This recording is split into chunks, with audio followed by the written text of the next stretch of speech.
biyahe naman kami. Punta kami sa another castle na puntahan namin ngayon.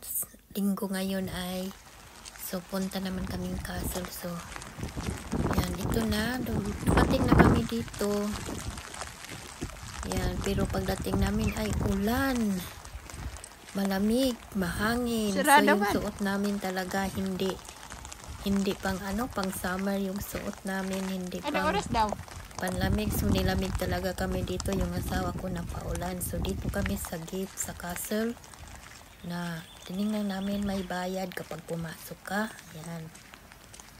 Dito lang, maghulog ka lang dito ng 20 kronor Magkano? crowns. So, 40 crowns 20? sa amin dalawa. Yan.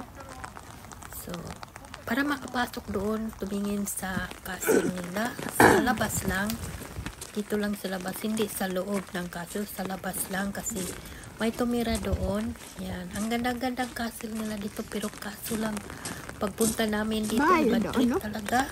Kasi pag alis namin dito sa amin bahay ay mainit naman. Pero pagdating dito, ulan, ang lamig. So, ito ay malayo sa amin. Mga 2 hours ang biyahe. 1 hour, ganyan, 2 hours. So, dito na kami sa loob. Yun, naglakad kami papuntang castle. Yan, nakikita ng castle. Ang ganda. Ang ganda castle, pero may distance lang. Hindi ka pwede makapit dito. May distance. Nag-park sila Ako doon. dito ay nagpayong kasi ang ulan. Maulan yan. Tapos yung tubig sa ulan ay malamig. Malamig ang hangin. Kasi spring weather pa kami dito. Hindi pa summer. So, ito ang castle. Ayan. Ang ganda tingnan. Yan. Nagpicture-picture kami dito. Ayan. Ang ganda tingnan. Dito lang kami sa bakuran nila. Hindi kami masyadong lapit. Kasi bawal. Yan. May limitasyon ilang distance na makalapit. So, sa tabi ng castle ay may tubig. Kasi mahilig silang mga tubig talaga. Kasi yung ibang castle dito ay sa gitna ng tubig. Ito ay gilid ng tubig. Yan ang nakatayo. So, ito ay naglakad kami dito, nag-picture-picture, remembrance yun. Dito kami sa gilid ng castle, naglakad. Naglakad kami, umikot lang kami, tumitingin lang kami kasi first time namin pumunta dito. Ngayon lang kami pumunta dito.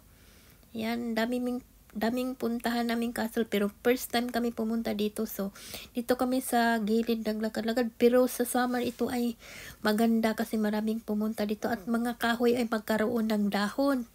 Ngayon ay mga damo ay brown ang iba. Yan, hindi pa umano kasi spring season pa no. Taglamig pa pero sa Mayo or June ay magkaroon na itong mga dahon. Maganda na tingnan. So, maganda na ipasyal dito. Yan, dito kami sa gilid pa. Na kami?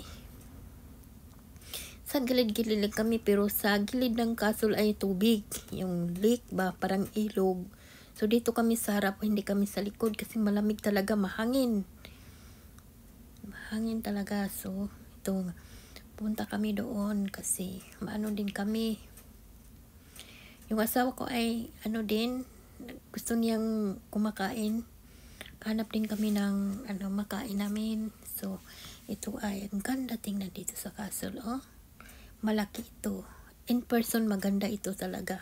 Sa camera maganda nga. Sa in person maganda. So, ngayon ay nakahanap kaming restaurant. Tapos, yan, kumakain kami. Yung kinakain namin ay tinapay. Kasi tinapay dito sa Sweden ay may mga palaman. Kahit ano mga palaman. Ang sarap. Yun.